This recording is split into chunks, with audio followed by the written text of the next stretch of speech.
मैं जी आइए। Good afternoon sir. Good afternoon, please take your seat. Thank you sir. ये mister Azharuddin Kazi. Yes sir. Azharuddin ji, मैं देख पा रहा हूँ कि आप महाराष्ट्र से हैं। जी सर। यवतमाल से। जी सर। आपकी सारी पढ़ाई लिखाई महाराष्ट्र से ही हुई है? जी सर। सारी पढ़ाई लिखाई आपने लिखा है कि महाराष्ट्र से है। पुणे से आपने स्कूलिंग किया है, उसके बाद अमरावती विश्वविद्यालय से आपने बीकॉम किया है। सर मैंने स्कूलिंग भी यवतमाल से ही। यवतमाल से ही किया जी सर। है, ठीक है। पुणे बोर्ड है आपका? जी सर। तो ये आपने 2009 में किया था? जी सर। अब तो 11 साल हो गए हैं इस बात को। जी सर। क्या कर रहे हैं तब से? सर 2009 के बाद से ही मैं प्रिपरेशन में आया था। 2010 और 11 में मैंने 2 अटेम्प्ट्स दिए, लेकिन मैं क्वालिफाई नहीं कर पाया। तो 2012 में मुझे जॉब लेनी पड़ी। मैं कॉर्पोरेशन बैंक में एज ए मैनेजर ज्वाइन किया। उसके बाद 2018 तक मैं उसी पोजीशन पे रहा। 2018 के बाद दोबारा से मैं प्रिपरेशन में आया हूँ। आपने नौकरी छोड़ दी? जी सर। ऐसा आपने क्यों किया? आप एक रोजगार में थे। जी सर। और अब आप बेरोजगार हैं। जी सर। और आप बेरोजगार परीक्षा की तैयारी कर रहे हैं। आपकी उम्र 31 साल हो चुकी है। जी सर। क्यों आप अपने करियर के निर्णयों को लेकर इतना अनप्रेडिक्टेबल और गैर जिम्मेदार तरीके से क्यों कर रहे हैं? सर एक्चुअली मैं शुरू से क्लियर था कि सिविल सर्विसेज की ही तैयारी करनी है, लेकिन कुछ फाइनेंशियल रीजंस की वजह से मुझे जॉब में जाना पड़ा था। तो सर जब वो परिस्थितियाँ दुरुस्त हो गई, ठीक हो गई, तो फिर मैंने दोबारा निर्णय किया कि मुझे अटेम्प्ट करना चाहिए। और जॉब में रहते हुए मैंने 2017 का अटेम्प्ट दिया, लेकिन फिर से मैं क्लियर नहीं कर पाया क्योंकि सर बैंकिंग में मुझे छुट्टी नहीं मिल रही थी बैंक्स में। इस वजह से सर मैंने सोचा कि फुल फ्लेश तैयारी की जाए। देखिए, आप बता चुके हैं कि इसका मतलब आप कई अटेम्प्ट्स दे चुके हैं और उनमें आप लगातार असफल रहे हैं। जी सर। हम लोगों की जाहिर है कि आपको लेकर शुभकामनाएं ही होंगी, लेकिन मान लीजिए आपका चयन नहीं होता है, जिसकी संभावना ऐसा तो नहीं है कि कम है, क्योंकि जिस तरह की परीक्षा ये है, उस स्थिति में आपके पास क्या विकल्प हैं? क्या करेंगे आप? सर उस बारे में तो मैंने सोचा नहीं है, लेकिन मैंने सोचा है कि अगर नहीं होता है तो मैं स्टेट गवर्नमेंट की जो एग्ज़ाम है हमारी, 38 साल वहाँ पे उम्र है, तो मैं स्टेट सिविल सर्विसेज ट्राई करूँगा। संभव है कि आप वहाँ सफल हो जाएं, लेकिन कोई भी सामान्यतः ये बताएगा कि ये एक स्मार्ट करियर मूव नहीं है, एक वेल थॉट करियर मूव नहीं है। इसमें अनिश्चितता बहुत अधिक है। क्या इतने अनिश्चित और अव्याख्यायित निर्णय लेने वाले व्यक्ति को एडमिनिस्ट्रेटर बनाया जाना चाहिए? सर इसमें अनिश्चितता ज़रूर है, लेकिन सर देखिए, अभी तो आपके निर्णयों से आपका जीवन प्रभावित हो रहा है, तो आपके वो एकदम हक है ऐसे निर्णय लेने का। जी सर। लेकिन कल को अगर आपको प्रशासक बना दिया गया, जी सर, और आपके ऐसे ही अव्याख्यायित निर्णयों से पूरे जिले की या पूरे राज्य की या एक बहुत बड़ी आबादी की जीवन पर असर पड़ रहा होगा, तब तो ये निर्णय बहुत नुकसानदेह हो जाएंगे। सर मुझे लगता है मैं शुरू से क्लैरिटी थी मेरे अंदर सिविल सर्विसेज करने की, सिर्फ इस वजह से कि एक मुझे ब्रेक लेना पड़ा क्योंकि फाइनेंशियल रीजंस थे। आपने उर्दू साहित्य विषय क्यों लिया? आप तो बीकॉम से करके आए थे, कॉमर्स एंड अकाउंटेंसी विषय है, बैंकिंग में आप लगातार प्रैक्टिस में भी थे। जी सर। फिर आपने उर्दू साहित्य विषय क्यों लिया? सर कॉमर्स एंड अकाउंटेंसी किए हुए मुझे बहुत साल हो चुके थे। 2009 में। आप तो बैंकर थे ना, तो काम तो वही कर रहे थे। जी सर, बैंकिंग एक डिफरेंट स्ट्रीम है और कॉमर्स में हम डिफरेंट चीज़ें पढ़ते हैं, बैंकिंग उसका एक पार्ट है। लेकिन सर 2007 तक मेरा एजुकेशन जो है वो उर्दू मीडियम में हुआ है, तो मैं लैंग्वेज को जानता था और मेरा एक इंटरेस्ट भी उसमें था, इस वजह से मैंने उर्दू लिटरेचर ऑप्ट किया। मुझे बताइए कि उर्दू भाषा जो है वह 8th शेड्यूल में कब शामिल होती है? Sir Urdu language 8th schedule में शुरू से ही थी, जब कॉन्स्टिट्यूशन अडॉप्ट किया हमने तभी तो से। तो कोई तिथि होगी क्या? ये 26 जनवरी 50 से थी, या 26 जनवरी 49 से थी, या सितंबर 49 से थी? कब से थी? सर 8th शेड्यूल जो है वो तो कॉन्स्टिट्यूशन के फॉर्म होने के बाद आया, तो हम ये कह सकते हैं कि 1950 से, 26 जनवरी 1950 से जब लागू हुआ कॉन्स्टिट्यूशन, तब से ये उसमें है। सारा कॉन्स्टिट्यूशन 26 जनवरी 1950 से लागू हुआ है, या कुछ प्रावधान पहले लागू हो गए थे? जी सर, कुछ प्रावधान 26 नवंबर 1949 को भी हुए थे। अभी हाल में एक विवाद रहा है जिसमें रेलवे के कुछ बोर्ड्स पे उर्दू के स्थान पर संस्कृत में नाम लिखे जाने की बात हुई है। जी सर। क्या ये विवाद है, और उर्दू से ऐसी क्या नाराजगी है जो जिसके चलते उर्दू हटा के संस्कृत में नाम लिखे जा रहे हैं, जबकि हिंदी में पहले से लिखे हुए हैं?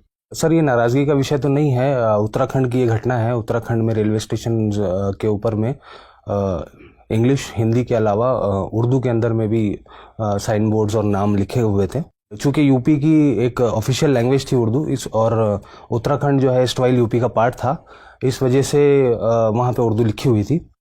लेकिन जब उत्तराखंड एक सेपरेट स्टेट बन गया तो वहाँ पर उर्दू को सेकंड ऑफिशियल लैंग्वेज का दर्जा नहीं रहा, और उसके बाद से लेकिन फिर भी उर्दू जो है कंटिन्यू हुई। अभी रिसेंटली गवर्नमेंट ने डिसीजन लिया है कि उर्दू चूंकि सेकंड लैंग्वेज नहीं है, संस्कृत वहाँ की है, तो उर्दू को हटा के संस्कृत में। संस्कृत और हिंदी में नाम तो एक ही होगा, फिर ये अलग अलग कैसे कहा जा रहा है? जी सर, लिखने में तो एक ही होगा। फिर क्या हिंदी में दो बार लिखा लेकिन सर जाएगा? लैंग्वेज दोनों अलग अलग है, संस्कृत अलग लैंग्वेज है, हिंदी अलग। प्रॉपर नाउन में लैंग्वेज अलग कैसे होती है? आप तो भाषा के विद्यार्थी हैं, बताइए।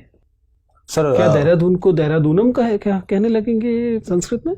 सर संस्कृत में क्या कहेंगे वो तो मुझे नहीं पता। प्रॉपर नाउन तो वही रहता है ना? जी सर, प्रॉपर नाउन वही रहेगा। चलिए। आप महाराष्ट्र के पूर्वी हिस्से से आते हैं बेसिकली। जी सर। वहाँ किस तरह की समस्याएं हैं? सर मैं महाराष्ट्र के पूरब में जो विदर्भ का इलाका है वहाँ से आता हूँ। वहाँ पर सोशियो इकोनॉमिक इंडिकेटर्स जो है वो बहुत ज़्यादा लो है और लैक ऑफ डेवलपमेंट एक बड़ी समस्या है। किसानों से संबंधित क्या समस्या है? सर किसानों की से संबंधित समस्याएं ये है कि विदर्भ को जो है, विदर्भ में सबसे ज़्यादा फार्मर सुसाइड की खबरें हमारे यहाँ पे देश में आती है और ये समस्या रूरल इंडेंटेडनेस की वजह से, क्रॉप फेल्योर की वजह से बहुत ज़्यादा है। फार्मर्स के अंदर में काफ़ी डिस्ट्रेस रहता है जिसकी वजह से वो एक्सट्रीम कदम उठा लेते हैं। ठीक है, आप ऑर्गेनाइज्ड बैंकिंग सेक्टर में लगभग 6 साल काम किए। जी सर। और किसानों की जो आत्महत्या हो रही कहीं ना कहीं उसमें जो अनऑर्गेनाइज्ड कह लीजिए बैंकिंग सेक्टर है, जी सर, वो भी बहुत हद तक जिम्मेदार है। जी सर। ठीक है, काफ़ी अधिक इंटरेस्ट रेट पे उनको वो देना, मतलब जी सर। नहीं लगता कि सरकार को बहुत स्ट्रिक्ट होकर इन सबको बंद करवा देना चाहिए या इनके खिलाफ एक स्ट्रिक्ट एक्शन करना चाहिए? जी सर। आपको क्या लगता है? सर जहाँ तक इलीगल मनी लेंडिंग का सवाल है, प्राइवेट मनी लेंडिंग जो कि लीगल भी है, उसके लाइसेंसेस भी होते हैं। जो लीगल है वो तो अपनी जगह सही है, लेकिन जो इलीगल मनी लेंडिंग है उसको जरूर सरकार ने उसके ऊपर कदम उठाना चाहिए। लेकिन साथ ही जो इंस्टीट्यूशनल सोर्सेज ऑफ लेंडिंग है उसका आउटरीच बढ़ाना चाहिए। कहीं ना कहीं ये रिफ्लेक्ट होता है कि हमने इंस्टीट्यूशनल बैंकिंग को बहुत ज्यादा वहाँ पे उसका पेनेट्रेशन नहीं हुआ है और इसीलिए लोग जो है उसका फायदा नहीं उठा पा रहे हैं। दूसरे सर जो प्रोसीजरल जो डिफिकल्टीज है बैंक लोन लेने के अंदर में, तो लोगों को जनरली ये लगता है कि बैंक्स के अंदर में बहुत ज्यादा डॉक्यूमेंट्स रिक्वायर्ड है, बहुत ज्यादा कम्बरसम प्रोसेस है क्रेडिट का। इस वजह से वो प्राइवेट मनी लेंडर्स के पास जाते हैं जहां पे आसान तरीकों से उनको लोन मिल जाता है। तो सर ये कदम उठाने की जरूरत है कि हम बैंकिंग का जो पेनेट्रेशन है रूरल एरियाज में खास करके वो बढ़ाए और जो प्रोसीजर्स है लोगों को उसमें इजीनेस लाए। चलिए, उर्दू साहित्य आप पढ़ते हैं, भारत में उर्दू कैसे आई, मतलब कुछ बताइए इसके इतिहास के बारे में हमें। सर 12वीं सदी के आखिर में उर्दू दिल्ली के अतराफ में, इसकी जन्मभूमि दिल्ली के अतराफ बताई जाती है, दिल्ली शहर उसके अतराफ में। यहाँ खड़ी बोली राइज थी उस वक्त, खड़ी बोली बोली जाती थी और खड़ी बोली के अंदर में अरबी और फारसी और तुर्की अल्फाज जो है, जो बाहर से मुस्लिम्स आए थे यहाँ पे, वो जो जबानें बोलते थे उन जबानों के अल्फाज जब खड़ी बोली के अंदर में मिलना शुरू हुए तो एक नई जबान तैयार हुई जिसको शुरू में अलग अलग नामों से पुकारा गया। उसे हिंदी भी कहा गया, हिंदवी भी कहा गया, दहलवी भी कहा गया और उसके बाद में जो है 19वीं सदी में इसका नाम उर्दू पड़ा। 19वीं सदी में इसका नाम उर्दू पड़ा। अच्छा, 19वीं सदी में सबसे ज्यादा डेवलपमेंट किसके समय हुआ उर्दू का? कोई ऐसा रूलर था क्या 19वीं सदी में? 19वीं सदी में रूलर बहादुर शाह जफर थे। वो खुद भी एक शायर थे और उनके ज़माने में बड़े शायर भी गुजरे हैं जिसकी वजह से उर्दू का काफ़ी डेवलपमेंट हुआ। इनफैक्ट 19वीं सदी का जो निस्फ है, जो यानी 1850s का जो दौर है, वो उर्दू का सुनहरा दौर माना जाता है क्योंकि इस दौर में गालिब और ज़ौक़ जैसे बड़े पाए के शायर भी यहाँ मौजूद थे। अच्छा, अभी एक कंट्रोवर्सी हुई फैज़ अहमद फैज़ के कुछ उसको लेकर, इसके बारे में आपका क्या सोचना है? सर कंट्रोवर्सी को लेकर? हाँ बिल्कुल सर, फैज़ अहमद फैज़ की जो पूरी शायरी है वो एक तरह की रेसिस्टेंस पोएट्री है उनकी और सियासी शायरी भी उन्होंने की है। हाँ। और जो रिसेंट कंट्रोवर्सी हुई है वो शेर उनकी एक नज़म के इंटरप्रिटेशन को लेकर हुई है। आइडिया है, मतलब आप क्या सोचते हैं इस पे? सर इसमें मेरी सोच ये है कि किसी भी शायर की पोएट्री को समझने के लिए उसके ज़माने और उसके जहन को समझना बहुत ज़रूरी है।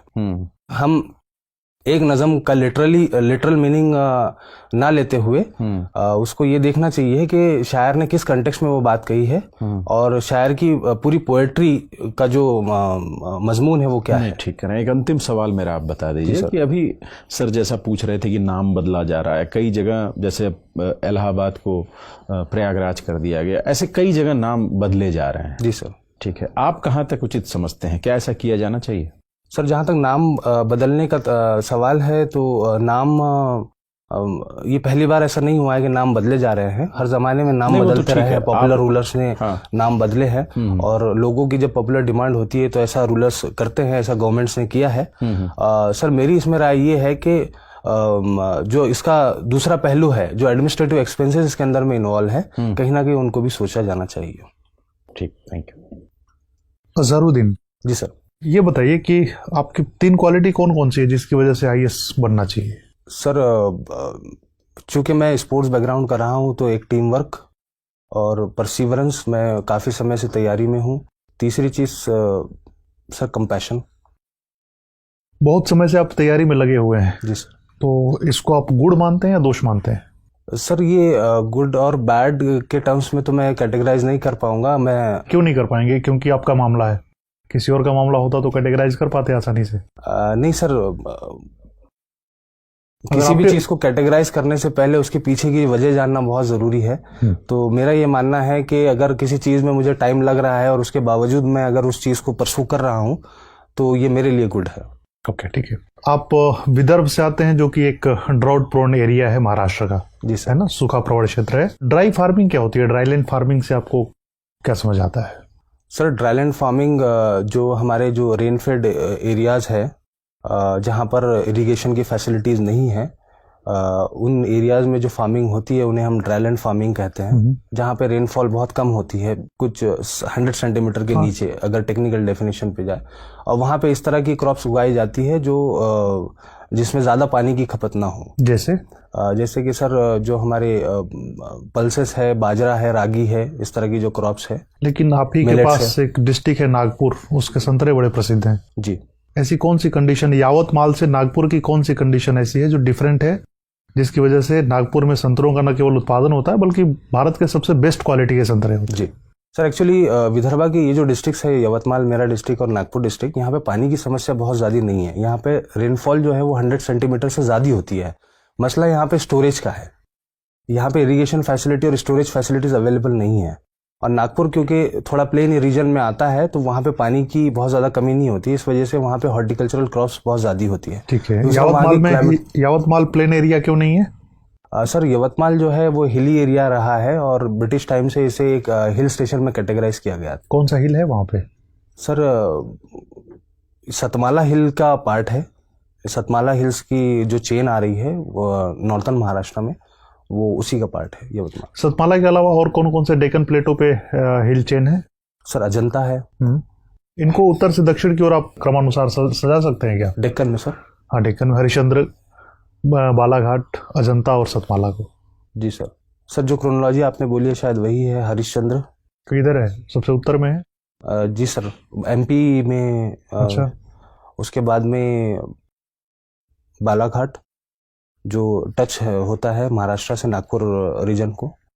उसके बाद में अजंता तो सर वेस्ट में है, जो औरंगाबाद वगैरह का आप रीजन। श्योर हैं? गेस कर रहे हैं ये सारी चीजें? सर मैं गेस कर रहा हूँ। गेस कर रहे हैं श्योर है सर। संतरे की खेती के लिए भौगोलिक दशाओं का उल्लेख कर दीजिए बस। सर मुझे सवाल समझ नहीं आया आपका। संतरे की खेती के लिए, संतरा हॉर्टिकल्चर का पार्ट है जी, तो संतरा के लिए कौन कौन से जोग्राफिकल कंडीशन होने चाहिए?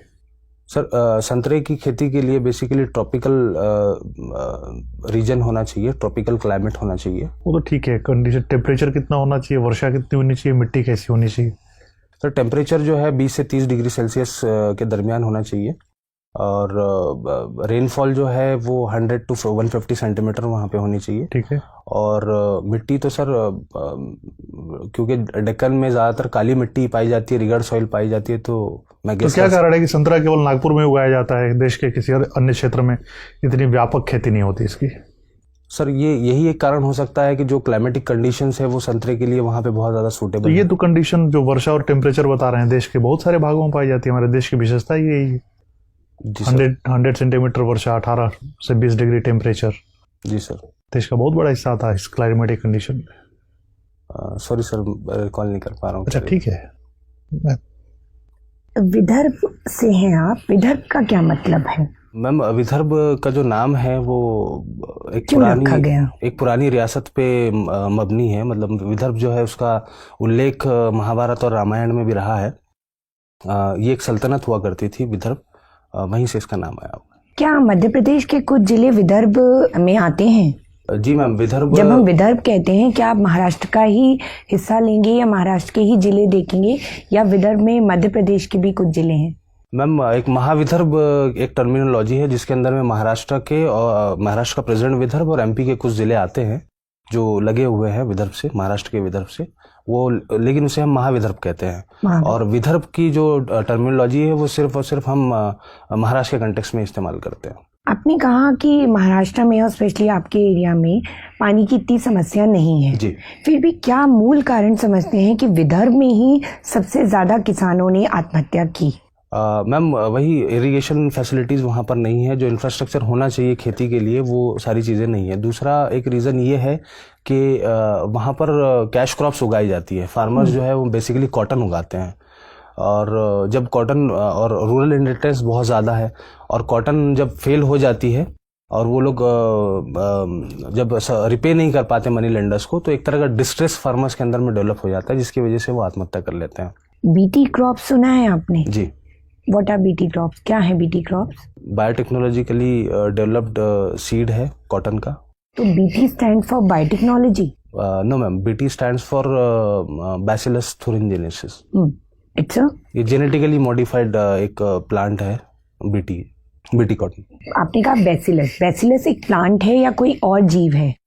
बैसिलस तो मैम एक बैक्टीरिया है और इसको प्लांट में यूज किया जाता है। जेनेटिकली तो मॉडिफाई किया जाता है। बीटी क्रॉप्स के नाम बताइए। मैम, बीटी ब्रिंजल है, और बीटी मस्टर्ड, अभी हाल ही में बीटी मस्टर्ड का भी नाम। मुझे लगता था कि आप सबसे पहले बीटी कॉटन कहेंगे। मैम, बीटी कॉटन तो आप कह चुकी थी। अच्छा, आप भी कह सकते थे उसको। ये बताइए कि बीटी क्रॉप क्यों फेल है, क्यों उसका इतनी नहीं, अभी बैन है इंडिया में, बंद कर दिया गया है? नहीं मैम, बीटी कॉटन को बैन नहीं किया गया है। एक एसटीबीटी वैरायटी है जिसको, जो अनअप्रूव्ड वैरायटी है, जेनेटिक इंजीनियरिंग अप्रूवल कमेटी जो है उसने उसको अप्रूव नहीं किया है। तो क्या विदर्भ में बीटी कॉटन उगाई जा रही है? जी मैम। फिर भी फार्मर्स सुसाइड कर रहे हैं इसके बावजूद? जी मैम। तो आपको लगता है बीटी कॉटन सेफ है? मैम, बीटी कॉटन तो सेफ है, उसकी यील्ड भी अच्छी खासी है, लेकिन उसमें कुछ इश्यूज अभी जो हमारे सामने आ रहे हैं कि पहले जैसे कहा जाता था कि BT cotton paste resistant crop है, लेकिन हाल ही के अंदर में जैसे पिंक बॉलवॉर्म अटैक वगैरह भी उसके ऊपर में हुआ है, तो उसकी जो इफिकेसी है बीटी कॉटन की, उसके ऊपर में सवालिया निशान एक तरह का है।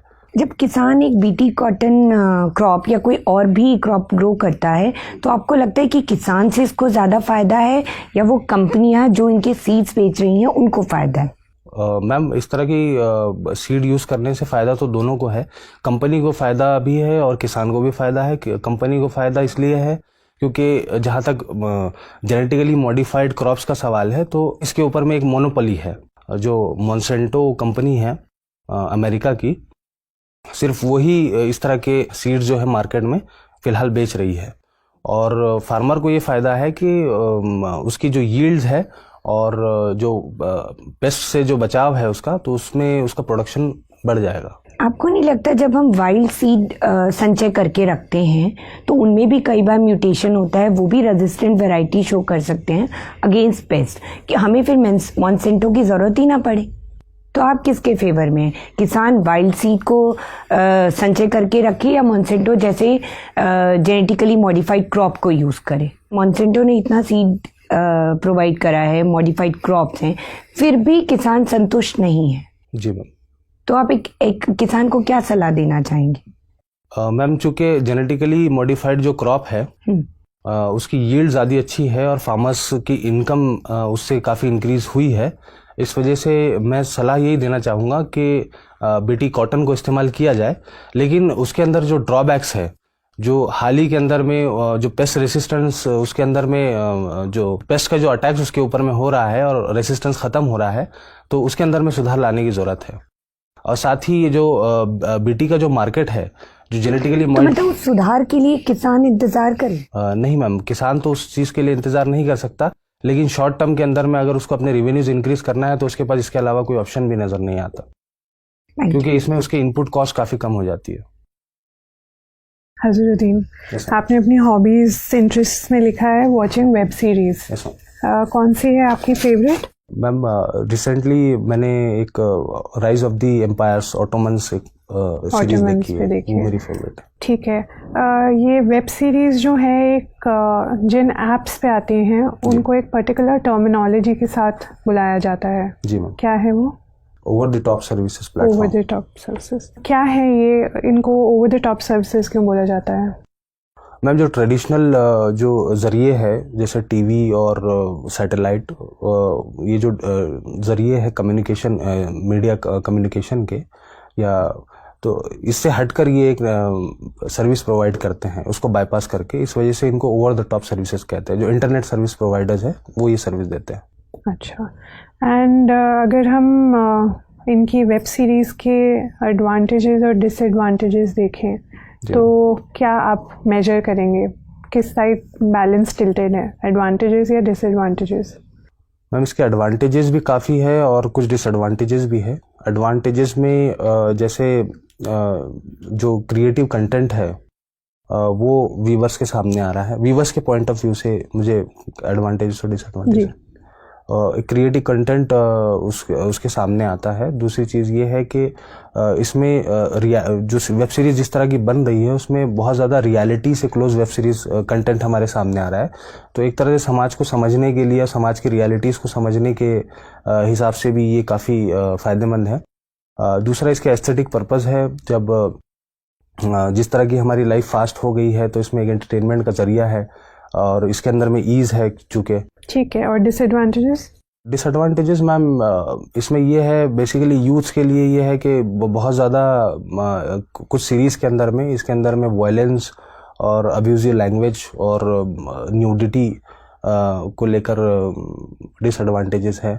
दूसरी चीज़ ये है कि ये एक तरह की सोशल बिंजिंग जो होती है, इसके साइकोलॉजिकल प्रॉब्लम्स हो रहे हैं, यानी मल्टीपल एपिसोड जो है एक सिटिंग में देखने की वजह से डिप्रेशन और कई तरह की बीमारियां, साइकोलॉजिकल बीमारियां भी इससे होती हैं। ठीक है। आपने बोला कि कंटेंट जो है वो नेगेटिवली इम्पैक्ट कर सकता है यूथ को, तो इसकी रेगुलेशन कौन करता है कंटेंट का?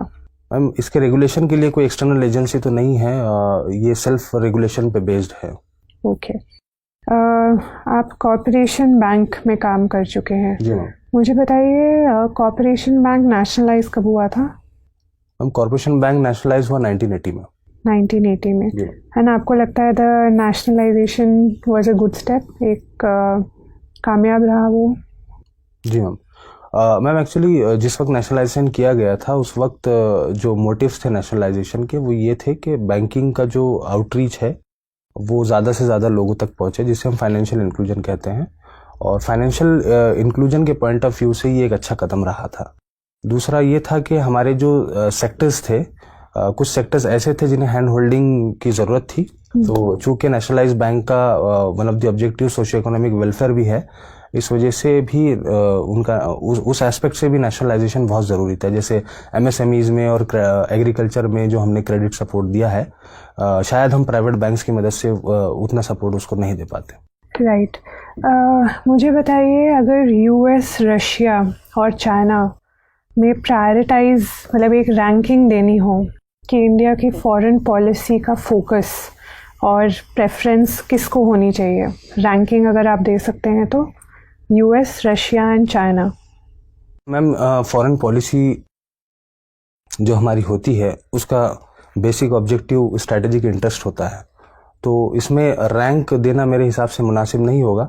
हाँ, हमको ये चाहिए कि जो भी मेजर पावर्स है और उनके साथ रिलेशंस मेंटेन किया जाए और प्राइम ऑब्जेक्टिव ये रहे कि हमारा स्ट्रैटेजिक इंटरेस्ट सर्व हो, तो सभी के साथ हमको रिलेशंस को बैलेंस करते हुए चलना होगा। क्या हम अभी ये बैलेंस मेंटेन कर पा रहे हैं या नहीं? जी मैम, बैलेंस तो हम मेंटेन कर रहे हैं। जिस तरह से हमने डिहैपनेट किया दूसरे कंट्रीज़ के साथ भी हमारा रिलेशन, उसी तरह का बैलेंस हम कोशिश कर रहे हैं, but we are working on very tight रोप।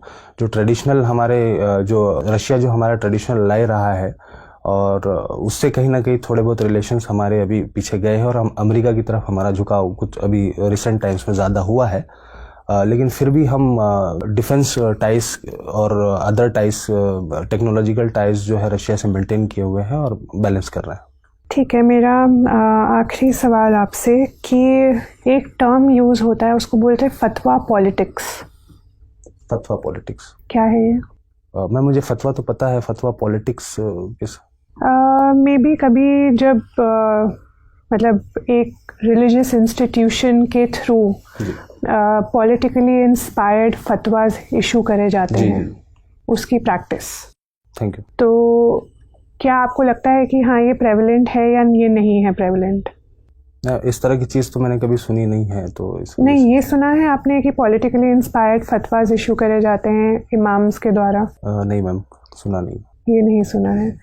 ठीक है, मुझे बताइए कि मुस्लिम विमेन जो हैं उनका स्टेटस कम्युनिटी में कैसा देखा जाता है?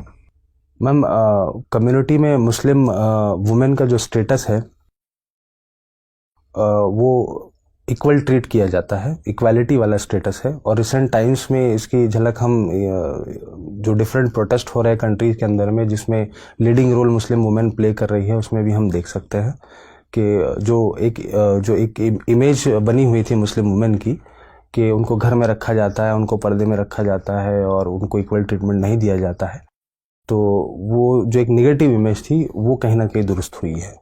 ठीक है, तो आप कह रहे हैं वो एक इमेज ही थी जो अब ब्रेक हो गई। Thank you. Okay Azharuddin, yes sir. मैं देख पा रहा हूँ कि आप का जो रेफ है वो सजेस्ट कर रहा है कि आपने हिंदी में काफ़ी काम किया है और आपको हिंदी में आपने स्पेशल सर्टिफिकेट भी लिया है, यानी आपके पास हिंदी की भी एकेडमिक क्वालिफिकेशंस हैं। सर एकेडमिक तो नहीं, वो एक कोविड सर्टिफिकेट कोर्स मैंने किया था जब मैं 7th क्लास में था। जो कोविड सर्टिफिकेट होता है वो मिडिल क्लास के इक्विवेलेंट सर्टिफिकेट माना जाता है। 12th क्लास के इक्विवेलेंट। तो अगर आप 7th क्लास में थे और 12th क्लास के एग्जाम दे रहे थे जी सर, तो इसका मतलब आपकी हिंदी अच्छी रही होगी। सर उस वक्त तो मुझे शऊर नहीं था कि मैं कौन सा एग्जाम लिख रहा हूँ, क्योंकि स्कूल में सारे कंपटीशन में मैं पार्टिसिपेट करता था, तो मैं इसमें भी कर लिया था। मुझे बताइए कि हिंदी और उर्दू की जब हम तुलना करते हैं तो एक कंटेंशियस इशू जो है वो नुक्तों का आता है कि आमतौर पर हिंदी के लोगों का आरोप है कि जो ध्वनियाँ उर्दू से आती हैं जी, उर्दू के लोगों की ये जिद रहती है कि उन पर उनको उसी उच्चारण के साथ बोला जाए जिस उच्चारण में वो उर्दू में बोले जाते हैं। जी, जबकि अन्य भाषाओं से जब शब्द आते हैं तो हिंदी पर ऐसा कोई अपेक्षा नहीं रखी जाती है। अंग्रेजी से आते हैं या दूसरी भाषाओं से आते हैं तो हिंदी अपनी भाषा के हिसाब से बोलती है। आपको क्या लगता है कि उस बायसनेस से दूर होकर आप बता सकते हैं कि क्या हिंदी को उर्दू की ध्वनियों के साथ नुक्ते लगाने की आदत छोड़ देना चाहिए अपने विकास के लिए, या ये उर्दू का जो की जिद है उसके आगे झुकना चाहिए? सर एक्चुअली अगर देखा जाए तो हिंदी उर्दू ज़बान में कोई डिफरेंस नहीं है, सिर्फ स्क्रिप्ट में डिफरेंसेस है। और स्क्रिप्ट में चूँकि उर्दू में कुछ ऐसे अल्फाज हैं जो अरबी, फ़ारसी और दूसरी ज़बानों से आए, जो बाहर की ज़बानें हैं, इस वजह से जो नुक्ते हैं वो कुछ अलग है। जैसे जाहिद ज़ वाली जो आवाज़ है वो हिंदी में नहीं है, इस वजह से उसको जब हिंदी में लिखते हैं तो ज इस्तेमाल होता है, लेकिन हिंदी में जैसा आपने ठीक फरमाया कि ज के नीचे नुक्ता लगा दिया जाता है तो वो ज की आवाज़ बन जाती है। तो इस तरह का है। लेकिन सर दोनों ज़बानों के डेवलपमेंट के लिए ये ज़रूरी है कि ज़बान के अंदर में आपस में जो है वो मेल जोल बरकरार रहे, और अगर दोनों स्क्रिप्ट अलग अलग है तो उसमें कोई दिक्कत नहीं है, ज़बान एक रहे।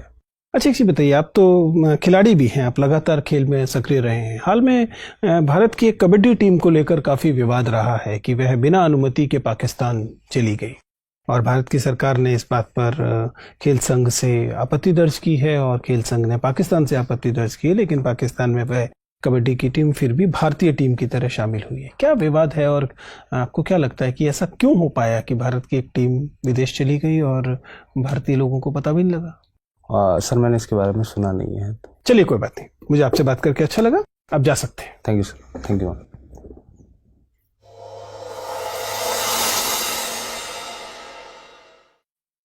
बैठिए अजहर। थैंक यू जी अजहरुद्दीन जी, कैसा लग रहा है, कहाँ आपको लग रहा है कि आप सही जा रहे हैं और किन एरियाज में लग रहा है कि सर यहाँ भी थोड़ा सा और एडजस्टमेंट चाहिए? सर एक तो कॉन्फिडेंस की कमी लगी मुझे, और जो करंट अफेयर्स में आपने कुछ इश्यूज बताए उर्दू से रिलेटेड, जो अभी आखिरी सवाल था उसमें मुझे लगा कि मैं शायद अच्छा जवाब नहीं दे पाया। अजहरुद्दीन, आपके विषय में हम लोगों ने जो इंटरव्यू के बाद आपके आपस में चर्चा की है, कुछ चीज़ें इंटरेस्टिंग निकल कर आ रही हैं। देखिए, आपका इंटरव्यू साधारण इंटरव्यू नहीं होगा जी। आपको इंटरव्यू के बारे में थोड़ा सा एक पूर्व राय बना लेनी चाहिए कि आपका इंटरव्यू साधारण औसत इंटरव्यू जैसा नहीं जाएगा। इसके कई कारण हैं, ठीक है ना। एक कारण तो आपकी उम्र बनती है, दूसरा कारण आपका समुदाय बनता है। बहुत कम मुस्लिम कैंडिडेट्स के इंटरव्यू होते हैं और लगभग सबसे हम लोग ये बात पहले कहते हैं कि आप इस बात के लिए तैयार होके जाइए कि आपके इंटरव्यू साधारण इंटरव्यू से कुछ भिन्न तरीके से लिए जाते हैं। इसके फायदे भी है, नुकसान भी है। फायदा तो ये है कि आपको मालूम है, एक सेंस में पेपर आउट हो गया है, आपको मालूम है कि उस दिशा में जाएगा। नुकसान जाहिर है कि ये है कि आपके मूल्यांकन के तरीके भी कई बार वही नहीं होते जो बाकी कैंडिडेट के मूल्यांकन के हो रहे होते हैं, ठीक है ना। तो इन एक्सपेक्टेशंस के साथ जाइएगा। खुशी की बात यह है कि हम लोगों की समझ में आप एक शानदार कैंडिडेट हैं। आपका जो इंटरव्यू देने का तरीका है उसमें जो संतुलन है और जो एक तरह का स्थिरता है, जी सर, वो मेरे अनुभव में बहुत कम विद्यार्थियों में होती है, बहुत कम कैंडिडेट्स में होती है। Thank you sir. उसकी वजह ये हो सकती है कि एक तो रिलेटिवली आपकी उम्र ज़्यादा है, तो आपके अंदर एक स्थिरता समझ के स्तर पर भी आ गई होगी। दूसरा, तैयारी के स्तर पर भी शायद बाकी लोगों से बेहतर स्थिति होने की वजह से स्थिरता है। और बोर्ड मेंबर्स को जल्दी ही आप इम्प्रेस करेंगे, क्योंकि बोर्ड मेंबर्स सामान्य कैंडिडेट्स में वो चीज़ नहीं देखते हैं। आत्मविश्वास आपको लग रहा है कम है, लेकिन ऐसा कोई बहुत इंटरव्यू में रिफ्लेक्ट नहीं हो रहा है। जी सर। आपके बैठने के तरीके में नहीं हो रहा है, आपका बैठना सही है, आपका voice level by and large ठीक है, आपके हिंदी अंग्रेजी दोनों में अच्छी पकड़ है, बल्कि आप हिंदी के अच्छे कैंडिडेट की तरह हैं। मुझे नहीं पता कि वहाँ आपको उर्दू कहने से कोई फर्क पड़ेगा कि नहीं। आप हिंदी में भी इंटरव्यू दे सकते हैं और दे ही रहे होंगे। In fact there is no point getting a interpreter from Urdu to Hindi, कोई लॉजिक नहीं है उस बात का, ठीक है ना। हैंड मूवमेंट आपका रेस्ट्रिक्टेड है, आई कॉन्टैक्ट आपका अच्छा है, फ्लो आपका अच्छा है, आपकी अंदर एक तरह का जो पॉजिटिव आपके इंटरव्यू की सबसे मज़ेदार बात है वो एक परफॉर्मेंस कंसिस्टेंसी है। नॉर्मली हम लोग कैंडिडेट्स को की परफॉर्मेंस को डिप करते हुए देखते हैं, रेयर कैंडिडेट में इससे ऊपर जाते हुए भी देखते हैं। मैं आपके साथ ये दावा तो नहीं कर सकता कि वो ऊपर जा रही है, लेकिन आप कंसिस्टेंट हैं अपने through the interview, which is a positive thing and you must maintain that, ठीक है ना। उसे आपको बना के रखना है। एनालिसिस भी आपका अच्छा है, ऊर्जा भी आपके अंदर बाय एंड लार्ज ठीक है। अब चैलेंजेस कहाँ हैं? चैलेंजेस कम्युनिकेशन में नहीं है, चैलेंजेस दो फ्रंट पर है।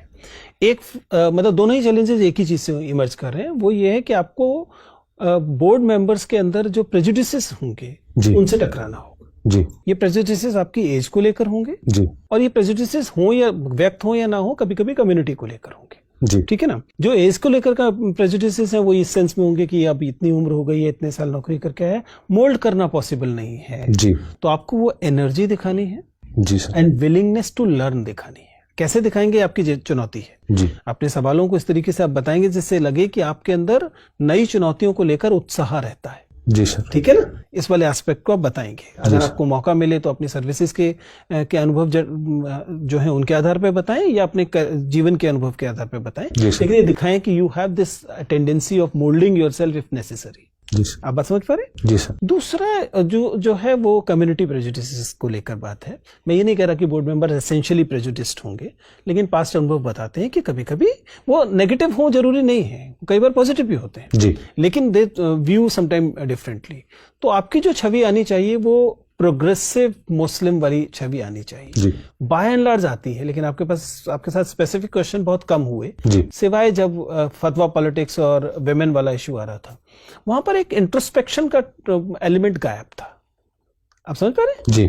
तो I will advise you to इसको सीधा सीधा ये मत कहिए कि ये केवल छवि है। आप ये कहिए कि बदलाव में हो, मतलब समझ रहे हैं? ये एक कम्युनिटी में आता हुआ बदलाव है। हम मानते हैं कि कुछ जगह पर ऐसी स्थिति है, लेकिन सकारात्मक चीज ये है कि हम उससे बाहर आ रहे हैं। जी सर। ये एक रिफॉर्मेटिव इंट्रोस्पेक्शन वाला एंगल रहेगा तो आप वो रिलेटिवली प्रोग्रेसिव। अदरवाइज क्या लगता है वो थिन बाउंड्री लाइन हो जाती है जहां पे पता लगता है कि पता नहीं एकदम ये हो जाए कि नहीं जी सब कुछ अच्छा है वाला बात। तो वो उसका आप इस्तेमाल स्ट्रेटेजिकली कर सकते हैं। मतलब मेरी सलाह रहेगी कि करें। नॉर्मल छवि आनी चाहिए कि आप एक प्रोग्रेसिव फॉरवर्ड लुकिंग मुस्लिम